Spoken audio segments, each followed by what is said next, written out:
여보 고마워. 매일 나를 돌봐줘서. 내가 누군지도 기억 못하는 날이 올 텐데 끝까지 돌봐줄 거지?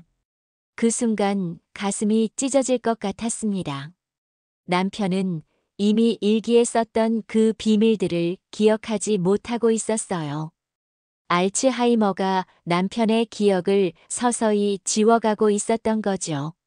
치매 걸린 남편의 일기장에서 제가 모르던 27년간의 비밀을 발견했습니다. 안녕하세요. 저는 58세 박영희입니다. 대전에서 남편과 단둘이 살고 있어요. 결혼 31년 차에 이런 충격적인 진실을 마주하게 될 줄은 정말 몰랐습니다.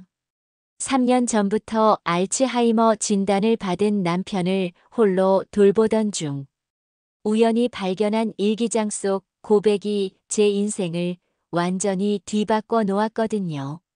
이야기 시작 전 구독과 좋아요 눌러주시면 같은 상황의 언니들께 큰 위로가 될 거예요. 남편 정수는 3년 전 58세에 조기 알츠하이머 진단을 받았습니다. 처음엔 단순한 건망증인 줄 알았어요. 안경을 머리에 쓰고 안경을 찾거나 방금 전 한 말을 또 하는 정도였거든요. 그런데 점점 심해지더라고요. 어느 날은 제 이름조차 기억 못하고 저를 보고 누구냐고 묻는 거예요. 가슴이 찢어지는 것 같았습니다. 그때는 몰랐습니다. 이게 시작일 뿐이라는 걸요. 남편은 하루가 다르게 변해갔어요. 밤에 갑자기 일어나서 어머니를 찾으며 울기도 하고 화장실 위치를 몰라 당황하기도 했습니다.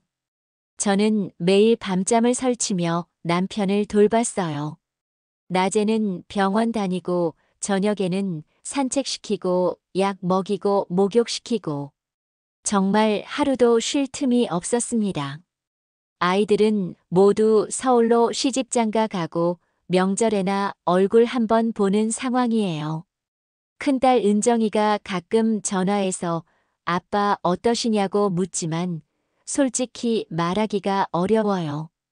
자기 생활도 바쁜데 부모 걱정까지 끼치고 싶지 않거든요. 그래서 항상 괜찮다 괜찮다 하며 혼자 버텨왔습니다. 어제도 남편이 갑자기 현관문을 열고 나가려 하더라고요. 어디 가냐고 물으니까 회사에 출근해야 한다는 거예요. 남편은 7년 전에 이미 퇴직했는데 말이에요. 저는 남편 손을 잡고 오늘은 주말이라 회사 안 간다고 달랬습니다. 그제야 남편이 고개를 끄덕이며 안방으로 들어가더라고요. 그런데 믿을 수 없었습니다. 평소에 남편이 자주 들락거리던 옷장 서랍장 맨 아래 칸에서 낡은 다이어리를 발견한 거예요. 처음엔 대수롭지 않게 생각했어요.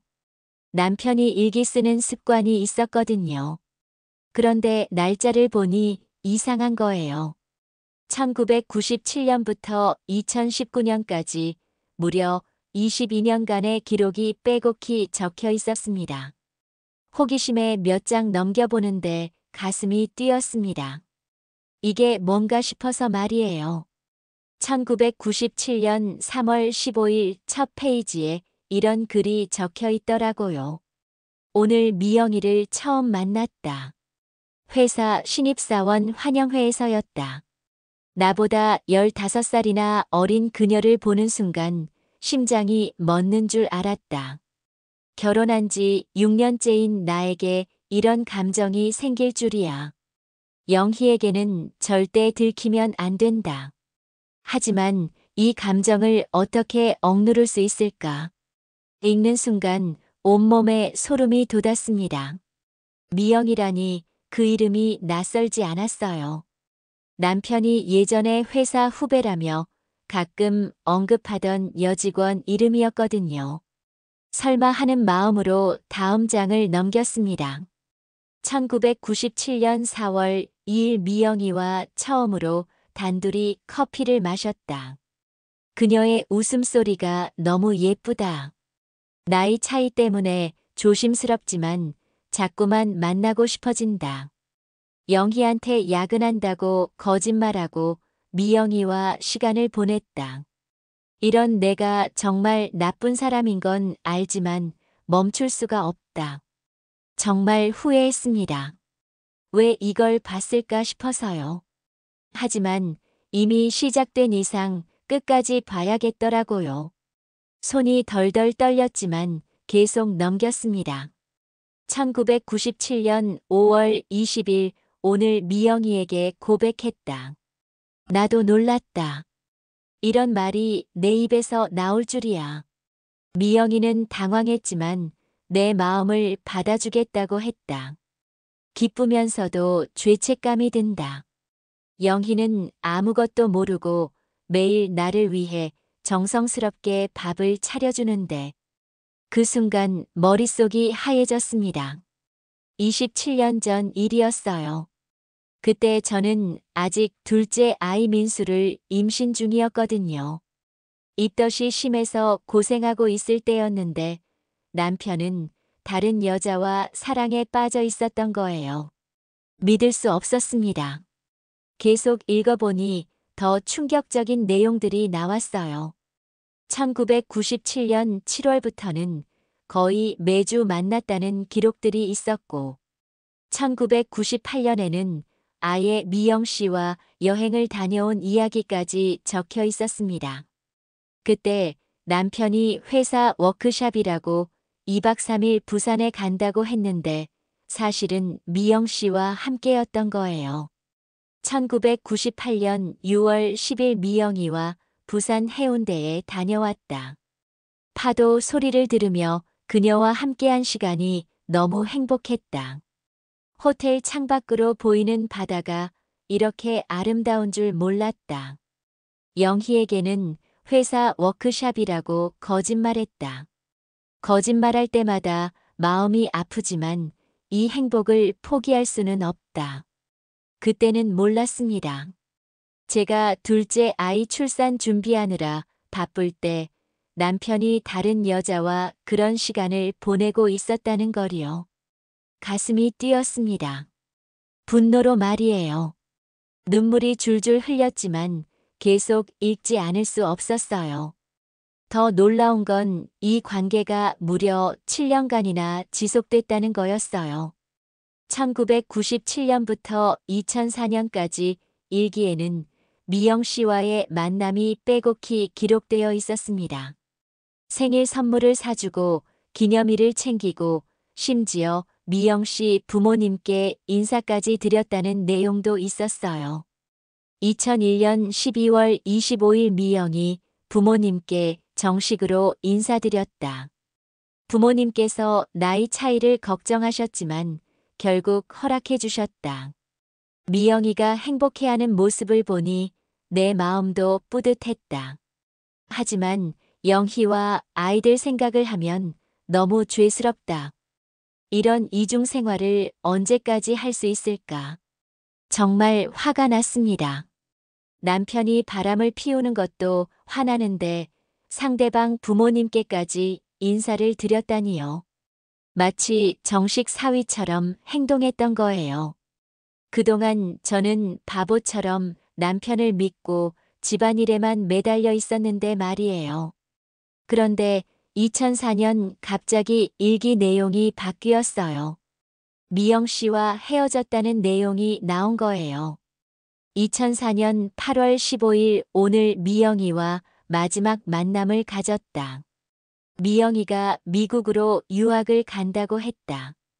7년간의 관계를 정리하는 게 이렇게 아플 줄 몰랐다. 미영이는 울면서 나를 잊지 않겠다고 했지만 이제 정말 끝이다. 영희와 아이들에게 더 잘해야겠다. 이런 일은 다시는 하지 않을 것이다. 그 뒤로는 미영 씨 이야기가 일기에서 완전히 사라졌어요. 대신 저와 아이들에 대한 이야기가 많아졌더라고요. 그때부터 남편이 갑자기 집에 일찍 들어오고 가족 여행도 자주 가자고 했던 게 이해가 됐습니다. 죄책감 때문이었던 거예요. 하지만 가장 충격적인 내용은 따로 있었습니다. 2019년 마지막 일기였어요. 알츠하이머 진단을 받은 후에 쓴 글이었는데요. 2019년 10월 3일 의사가 알츠하이머라고 했다. 기억이 점점 사라질 거라고 한다. 이상하게 무섭지가 않다. 오히려 안도감이 든다. 내가 저질렀던 모든 죄악들을 잊을 수 있다면 그것도 괜찮을 것 같다. 영희에게는 정말 미안하다. 27년간 숨겨왔던 이 비밀을 가지고 죽을 생각이었는데 이제 자연스럽게 잊게 될 것 같다. 영희야, 미안하다. 너무 미안하다. 내가 기억을 잃기 전에 고백해야 할까? 아니면 이대로 묻어두는 게 나을까? 모르겠다. 너무 모르겠다. 그 글을 읽는 순간 눈물이 폭포수처럼 쏟아졌습니다. 분노와 슬픔과 안타까움이 한꺼번에 밀려왔어요. 남편도 그 죄책감을 27년간 혼자 짊어지고 살았던 거구나 싶어서 말이에요. 지금 생각해보니 남편의 행동들이 이해가 됐습니다. 왜 2004년부터 갑자기 저에게 더 잘했는지, 왜 가족 여행을 자주 가자고 했는지, 왜 기념일을 그렇게 챙겼는지 말이에요. 모든 게 죄책감 때문이었던 거예요. 그날 밤 잠을 못 이뤘습니다. 남편은 옆에서 평화롭게 잠들어 있는데 저는 머릿속이 복잡했어요. 화도 나고 억울하기도 하고 한편으로는 안타깝기도 하고 이 사실을 남편에게 말해야 할지 아니면 모른 척 해야 할지 고민이 됐습니다. 다음 날 아침 남편이 일어나더니 저를 보고 웃으며 말했어요. 여보, 고마워. 매일 나를 돌봐줘서. 내가 누군지도 기억 못하는 날이 올 텐데 끝까지 돌봐줄 거지? 그 순간 가슴이 찢어질 것 같았습니다. 남편은 이미 일기에 썼던 그 비밀들을 기억하지 못하고 있었어요. 알츠하이머가 남편의 기억을 서서히 지워가고 있었던 거죠. 저는 남편 손을 꽉 잡고 말했습니다. 당연하지. 끝까지 함께 할 거야. 걱정하지 마. 남편이 환하게 웃더라고요. 마치 어린아이처럼 순수한 미소였어요. 그 순간 깨달았습니다. 과거의 잘못보다는 지금 이 순간이 더 소중하다는 걸요. 그 후로 저는 일기장을 다시 서랍 깊숙이 넣어두었습니다. 남편에게 따지거나 화를 낼 생각도 접었어요. 지금의 남편은 예전의 남편과 다른 사람이니까요. 알츠하이머가 남편의 잘못된 기억들을 지워준 것 같아서 오히려 다행이라는 생각까지 들었어요. 물론 마음이 완전히 정리된 건 아니었습니다. 가끔 남편이 저를 보며 웃을 때면 27년 전 미영 씨에게도 그렇게 웃어줬을까 하는 생각이 들기도 해요. 하지만 그런 생각이 들 때마다 스스로에게 말합니다. 지금이 더 중요하다고 말이에요. 어느 날은 남편이 갑자기 제 손을 잡고 말하더라고요. 여보, Mother. 사랑해. 내가 기억을 잃어도 이 마음만은 변하지 않을 거야. 그때 정말 울컥했습니다. 남편이 과거에 다른 여자를 사랑했을지도 모르지만 지금 이 순간 남편의 마음은 진실하다는 걸 느꼈거든요. 요즘 남편 상태가 더 안 좋아졌어요. 저를 알아보지 못하는 날이 점점 많아지고 있어요. 어제는 저를 보고 어머니라고 부르더라고요. 처음엔 당황스러웠는데 지금은 그냥 받아줍니다. 남편이 편안해하는 게 더 중요하니까요. 가끔 생각해 봅니다. 그 일기를 발견하지 않았다면 어땠을까 하고요. 아마 계속 모르고 살았을 것 같아요. 하지만 알게 된 것도 나쁘지 않다는 생각이 들어요. 남편도 사람이니까 실수할 수 있잖아요. 중요한 건 그 실수를 뉘우치고 다시 가족을 위해 살려고 노력했다는 거고요. 지난주에는 남편이 갑자기 제 이름을 정확히 불렀어요. 오랜만이었거든요. 영희야, 내가 너에게 미안한 일이 있었던 것 같은데 기억이 안 나. 용서해 줄 수 있어? 순간 가슴이 철렁했습니다. 설마 기억이 돌아온 건 아닐까 싶어서요.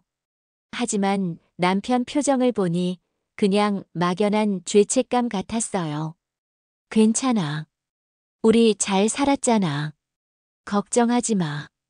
그렇게 대답했더니 남편이 안도의 표정을 짓더라고요. 그 모습을 보니 마음이 아팠어요. 기억은 잃었지만 마음 깊은 곳에 죄책감은 남아있는 것 같아서요. 요즘 저는 남편과 함께하는 시간을 더 소중히 여기게 됐어요. 언젠가는 남편이 저를 완전히 잊을 날이 올 텐데 그때까지 최대한 행복한 추억을 많이 만들어주고 싶어요. 어제는 남편이 좋아하던 옛날 노래를 틀어줬더니 흥얼거리더라고요. 가사는 기억 못해도 멜로디는 기억하나 봐요. 그런 모습을 보면 마음이 따뜻해집니다. 지금 생각해보니 그 7년간의 불륜도 결국 지나간 일일 뿐이에요. 그 후로 20년 넘게 남편은 저와 가족을 위해 살았거든요. 완벽한 사람은 없잖아요. 실수했지만 다시 돌아온 남편을 원망할 마음은 없어요. 오히려 고마운 마음까지 들어요. 남편이 그 죄책감을 평생 혼자 짊어지고 살았다는 걸 생각하면요. 저라면 그렇게 오랫동안 비밀을 지킬 수 있었을까 싶어요. 며칠 전에는 큰딸 은정이가 전화했어요. 아빠 어떠시냐고 묻더라고요.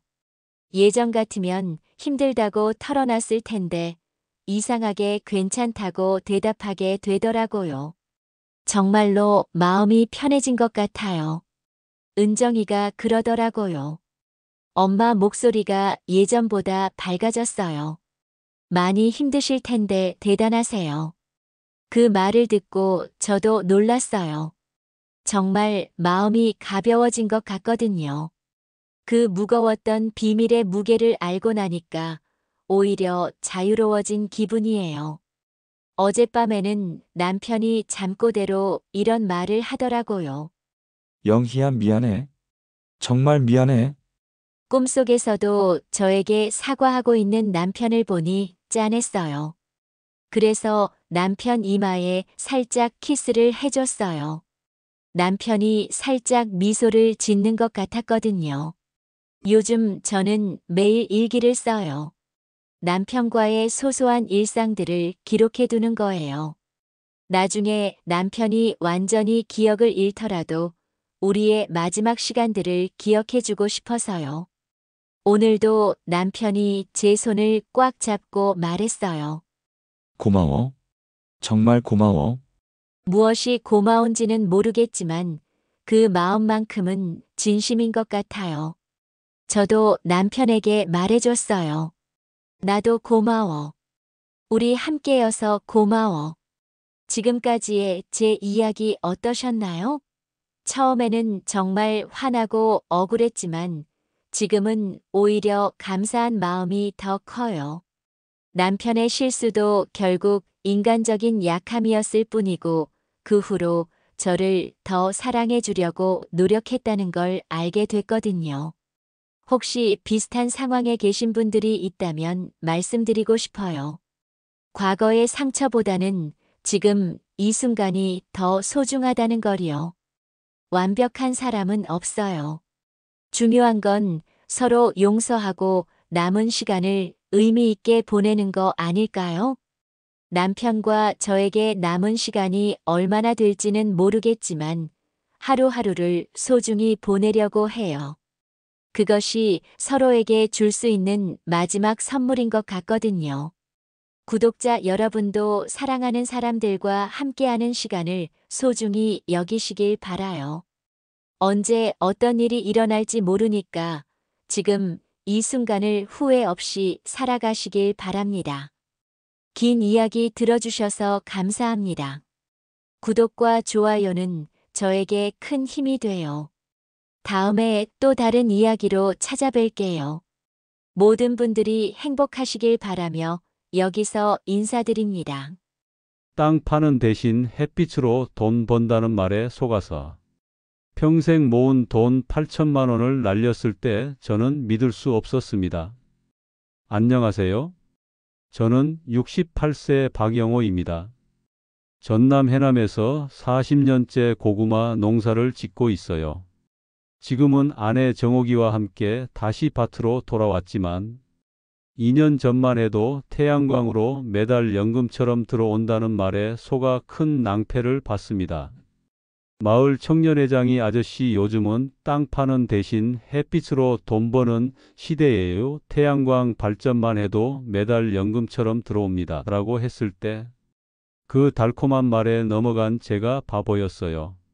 이야기 시작 전 구독과 좋아요 눌러주시면 중년분들의 투자, 사기 예방법과 안전한 노후 준비 방법을 더 자세히 알려드릴게요. 그때는 몰랐습니다. 제가 40년 동안 땀 흘려 모은 돈이 하루아침에 물거품이 될 줄은요. 저는 전남 해남 땅끝마을에서 태어났습니다. 아버지도 농사꾼이었고 할아버지도 농사꾼이었어요. 3대째 이어온 농사일이 제 평생 직업이었습니다. 25살에 정옥이와 결혼해서 작은 밭 3,000평을 장만했어요. 그때는 정말 가난했습니다. 신혼집도 제대로 못 차리고 처가에서 빌린 돈으로 농사를 시작했거든요. 하지만 젊었을 때라 힘들다는 생각보다는 희망이 더 컸어요. 고구마 농사는 정말 힘든 일입니다. 4월에 시고구마를 심으면 6월에 순을 따서 모종을 키우고 7월에 봄밭에 심어요. 그리고 10월까지 4개월 동안 김 매고 물 주고 정성껏 돌봐야 합니다.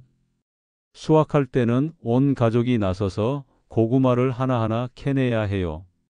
허리 굽혀서 하루 종일 일하면 저녁에는 일어날 수도 없을 정도로 아팠습니다. 하지만 참았어요. 가족을 먹여 살리기 위해서는 어쩔 수 없었거든요.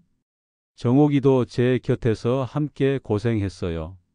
임신 중에도 밭에 나와서 일을 도왔습니다.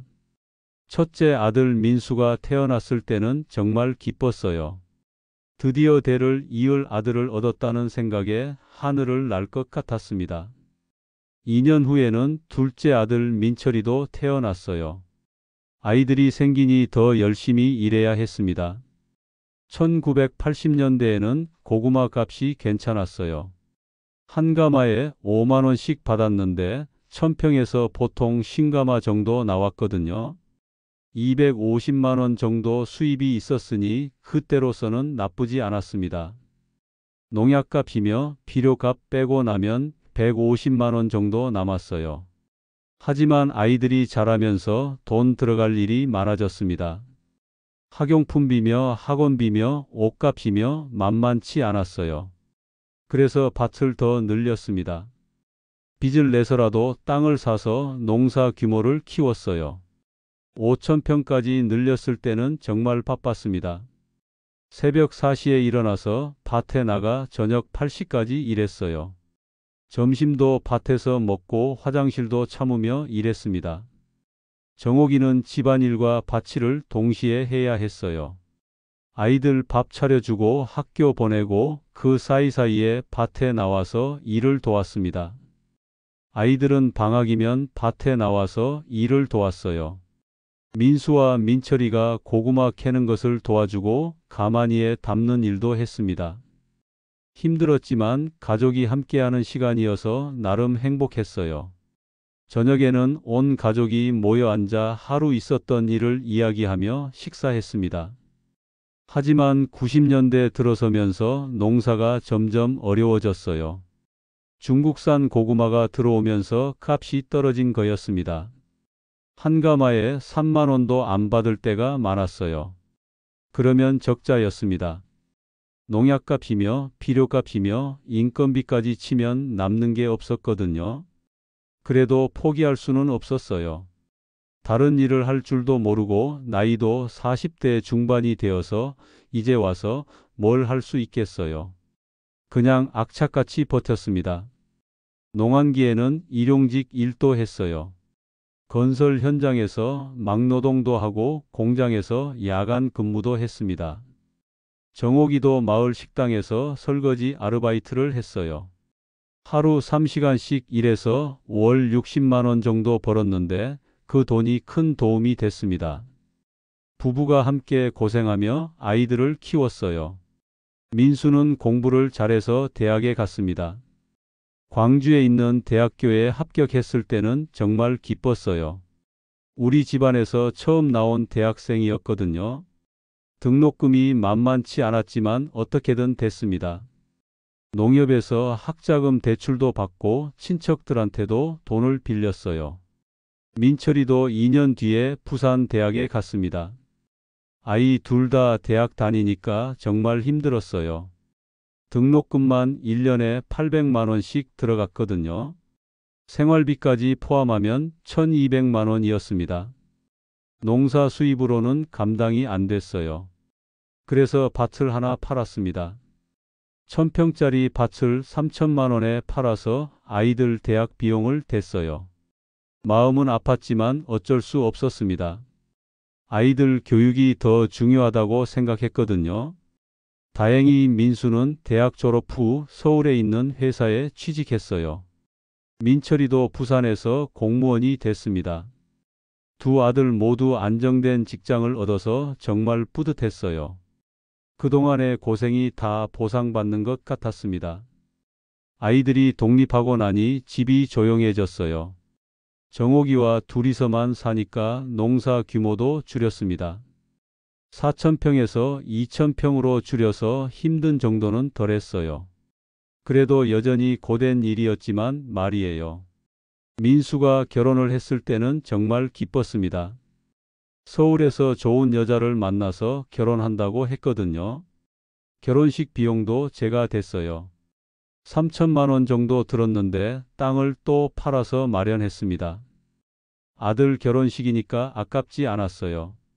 1년 후에는 손자 준호가 태어났어요. 처음 손자를 봤을 때의 감동은 말로 다 할 수 없었습니다. 이 아이를 위해서라도 더 열심히 살아야겠다고 생각했어요. 민철이도 2년 후에 결혼해서 손녀 소연이를 낳았습니다. 손자 손녀가 생기니 더 기뻤지만 한편으로는 걱정도 됐어요. 아이들 키우는데 돈이 많이 들 텐데 도움을 줘야 하는데 농사 수입으로는 한계가 있었거든요. 그래도 명절 때마다 용돈을 줬어요. 100만 원씩은 줘야 체면이 선다고 생각했습니다. 60대에 접어들면서 몸이 예전 같지 않았어요. 허리도 아프고 무릎도 쑤셨습니다. 병원에 가보니 디스크라고 하더라고요. 오랫동안 허리 굽혀서 농사일을 해서 그렇다는 거였습니다. 물리치료도 받고 약도 먹었지만 완전히 낫지는 않았어요. 정옥이도 마찬가지였습니다. 관절염이 와서 손가락이 아프다고 했어요.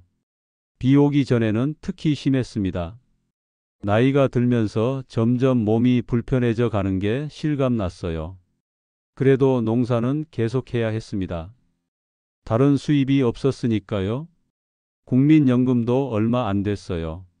농민연금이 따로 있었지만 월 60만 원 정도밖에 안 됐습니다. 부부 둘이 살기에는 턱없이 부족한 금액이었어요. 2019년 즈음에 고구마 값이 많이 떨어졌습니다. 중국산이 대량으로 들어와서 국산 고구마를 찾는 사람이 줄어든 거였어요. 한 가마에 2만 원도 못 받을 때가 많았습니다. 그러면 완전 적자였어요. 그때 마을 청년회장 김대호가 찾아왔습니다. 서울에서 직장 다니다가 고향으로 내려와서 이런저런 사업을 하는 30대 청년이었어요. 말도 잘하고 똑똑해 보여서 마을 사람들이 믿고 따르는 편이었습니다. 대호가 저에게 이렇게 말했어요. 아저씨, 요즘은 땅 파는 대신 햇빛으로 돈 버는 시대예요. 태양광 발전만 해도 매달 연금처럼 들어옵니다. 농사는 몸도 힘들고 수입도 불안정하잖아요. 태양광은 한번 설치하면 20년간 안정적으로 수입이 나와요. 그 말을 듣고 가슴이 뛰었습니다. 허리 아픈데 계속 농사 짓기도 힘들었고 수입도 불안정했거든요. 태양광으로 안정적인 수입이 생긴다면 정말 좋을 것 같았어요. 하지만 초기 비용이 걱정됐습니다. 대호가 설명해 줬어요. 정부 보조금이 50% 나오고 은행 대출도 저금리로 받을 수 있어요. 본인 부담은 30% 정도밖에 안 돼요. 그리고 수익으로 대출금 상환하면 되니까 부담 없어요. 1000평 기준으로 월 300만 원 정도 수입이 예상돼요. 월 300만 원이라니 정말 매력적으로 들렸어요. 지금까지 농사로는 1년에 3천만 원도 벌기 힘들었는데 태양광으로는 1년에 3,600만 원을 벌 수 있다는 거였습니다. 게다가 농사처럼 힘들지도 않고 안정적이라니까 정말 좋아 보였어요. 정옥이한테 상의해 봤더니 처음에는 걱정스럽다고 했어요. 여보, 우리가 모르는 분야인데 괜찮을까, 사기는 아닐까 하지만 저는 이미 마음이 기울었습니다. 대호가 워낙 확신에 차서 말하니까 믿음이 갔어요. 마을에서도 몇 집이 태양광을 한다고 했어요. 이웃집 최 씨도 하겠다고 했고 김 씨네도 관심을 보였습니다. 다들 농사에 지쳐서 새로운 수입원을 찾고 있었거든요. 혼자만 안 하면 뒤처지는 것 같았어요. 대호가 가져온 사업 계획서를 보니 그럴듯했습니다. 태양광 발전량 계산도 있고 수익 예상표도 있었어요. 1000평에 500kW 설비를 설치하면 월 평균 300만 원의 수익이 예상된다고 적혀 있었습니다. 초기 투자비는 3억 원이었어요. 정부 보조금 1억 5천만 원을 받고 은행 대출 1억 원을 받으면 자기 부담금은 5천만 원이라고 했습니다. 저한테는 큰 돈이었지만 평생 모은 돈 8천만 원이 있었으니까 가능한 금액이었어요. 며칠 고민한 끝에 결정했습니다.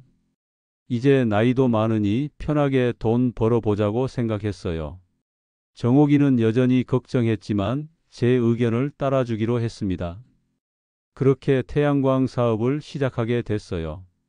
계약서에 도장을 찍는 순간 가슴이 두근거렸습니다. 새로운 도전에 대한 설렘과 동시에 불안감도 있었어요. 하지만 대호의 자신 있는 모습을 보니 괜찮을 거라는 생각이 들었습니다. 공사가 시작됐어요.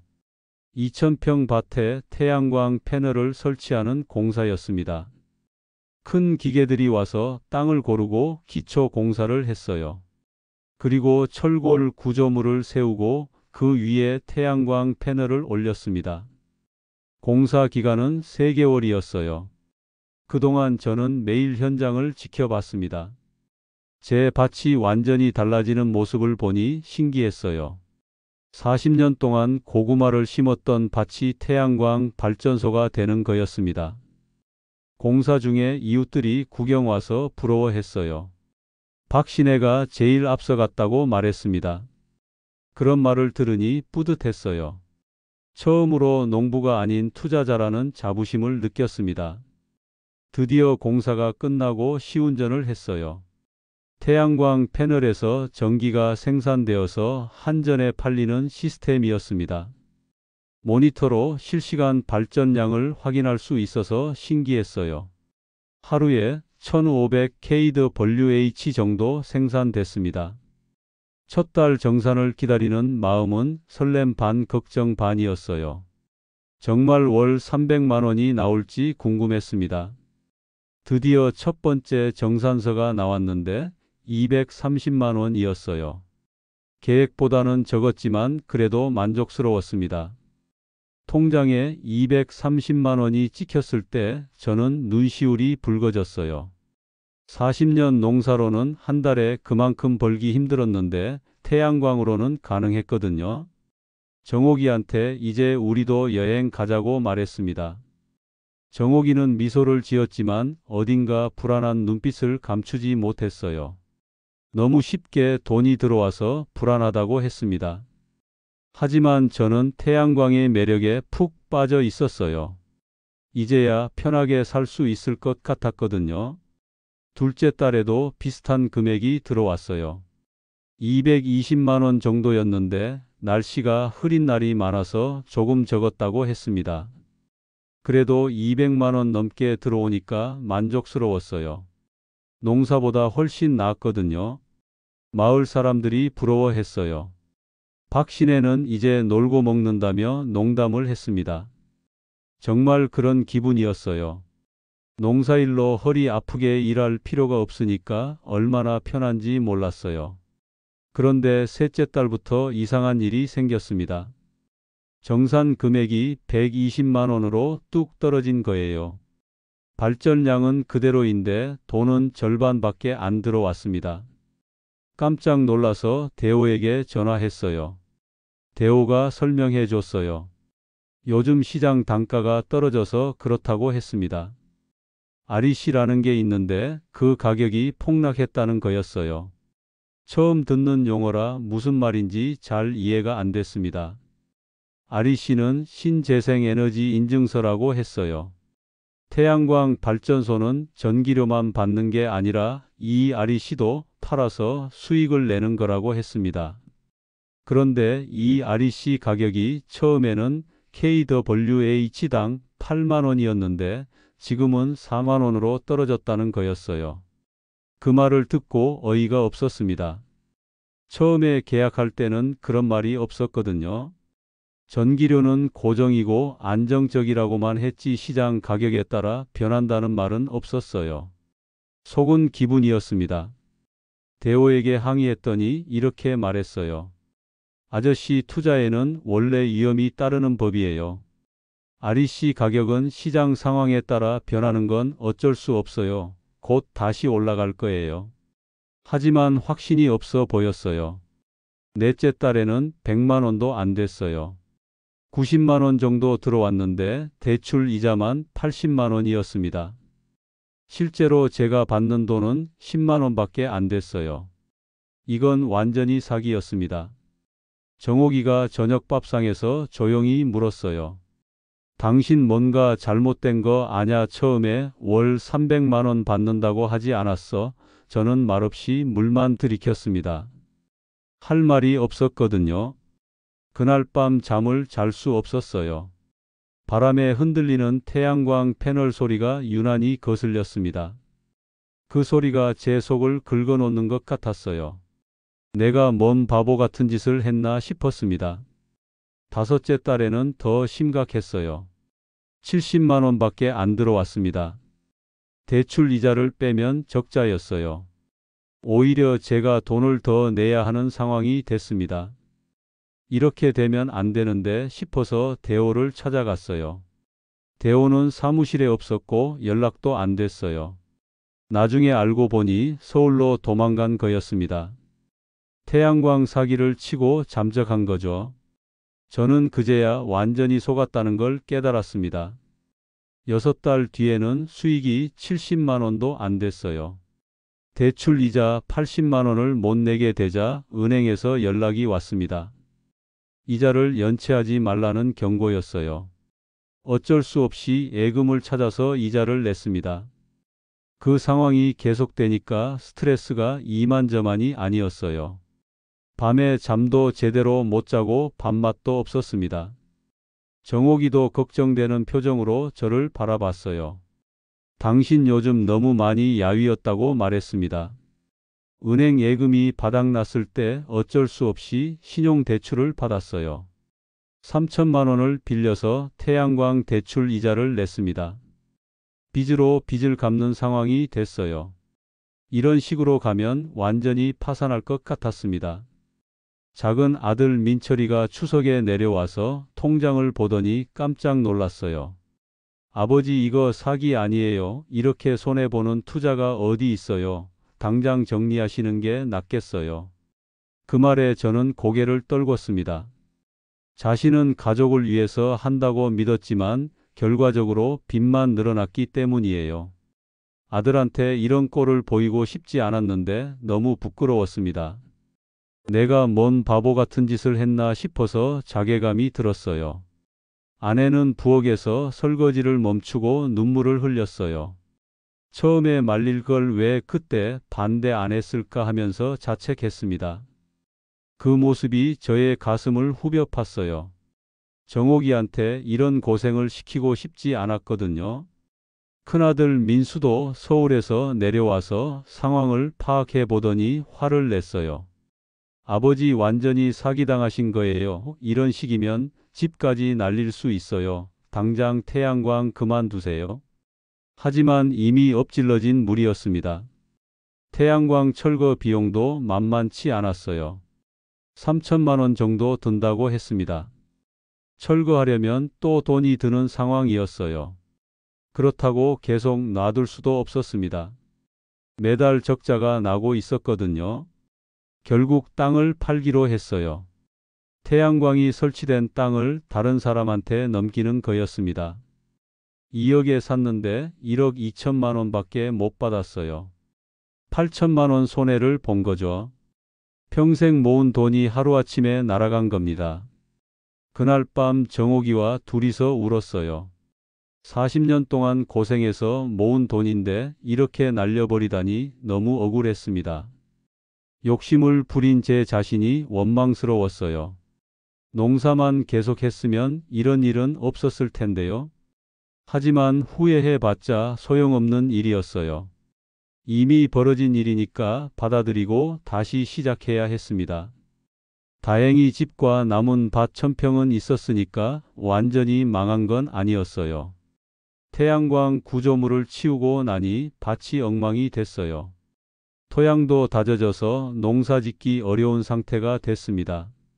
몇 달 동안 땅을 갈고 퇴비를 넣어서 원래 상태로 만들어야 했어요. 70세가 다 된 나이에 다시 농사를 시작하는 게 쉽지는 않았습니다. 허리도 아프고 체력도 예전 같지 않았어요. 하지만 어쩔 수 없었습니다. 다른 수입원이 없었으니까요. 봄에 고구마 모종을 심으면서 이런 생각이 들었어요. 역시 제가 할 줄 아는 건 농사뿐이구나. 태양광 같은 걸 하려고 욕심을 부린 제가 바보였어요. 검은 흙 냄새를 맡으니 마음이 조금 편해졌습니다. 정옥이도 다시 밭일을 도와줬어요. 70세가 가까운 나이인데도 불평 없이 함께 했습니다. 당신 때문에 이렇게 됐다고 원망할 법도 한데 한마디 불평도 안 했어요. 고마우면서도 미안했습니다. 첫 해에는 수확량이 많지 않았어요. 토양 상태가 완전히 회복되지 않아서 그런 것 같았습니다. 하지만 포기하지 않았어요. 몇 년 정성껏 가꾸면 다시 좋아질 거라고 믿었습니다. 마을 사람들은 저를 동정의 시선으로 바라봤어요.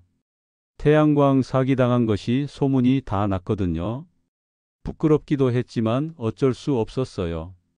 제가 선택한 일이니까 책임져야 했습니다. 이웃집 최 씨도 비슷한 피해를 봤어요. 같은 사기꾼한테 속은 거였습니다. 서로 위로하면서 다시 농사를 시작했어요. 나이 들어서 이런 고생을 하게 될 줄 몰랐다며 한숨을 쉬었습니다. 민철이가 가끔 내려와서 도와줬어요. 주말에 내려와서 밭일을 거들어 줬습니다. 아버지 건강하게만 지내시면 돼요. 돈은 제가 벌어서 드릴게요 라고 말했어요. 그런 아들이 고마웠습니다.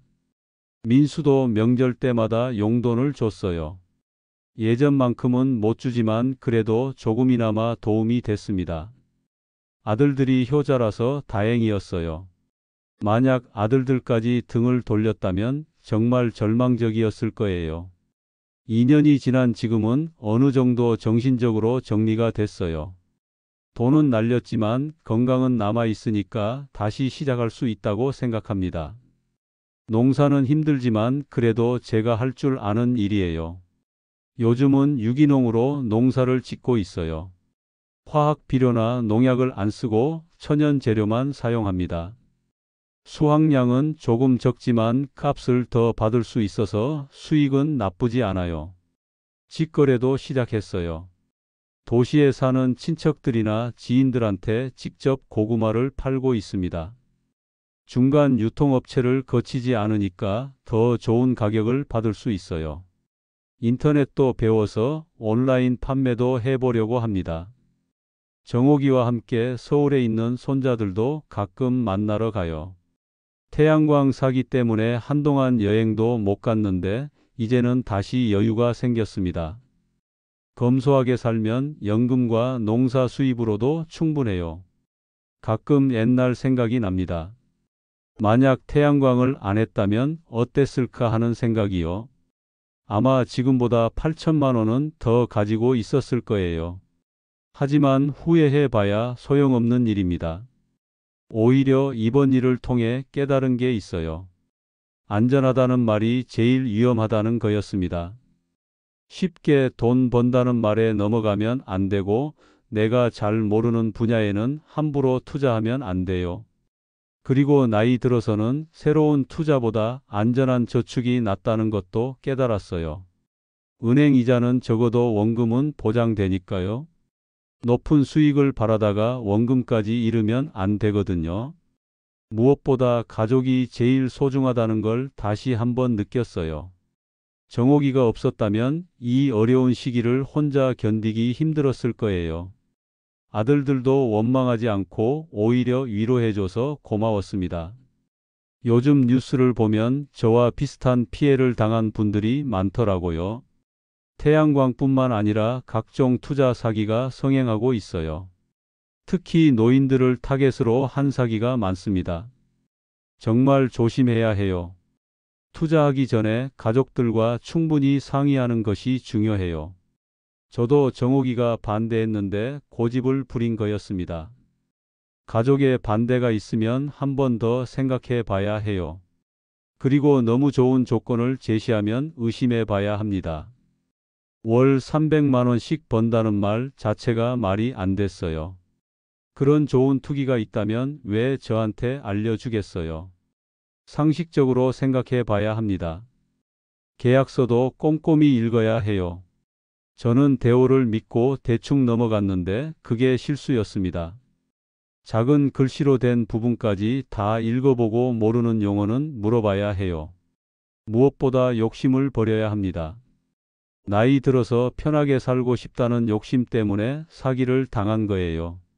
지금 가진 것에 만족하고 검소하게 사는 게 더 나은 것 같습니다.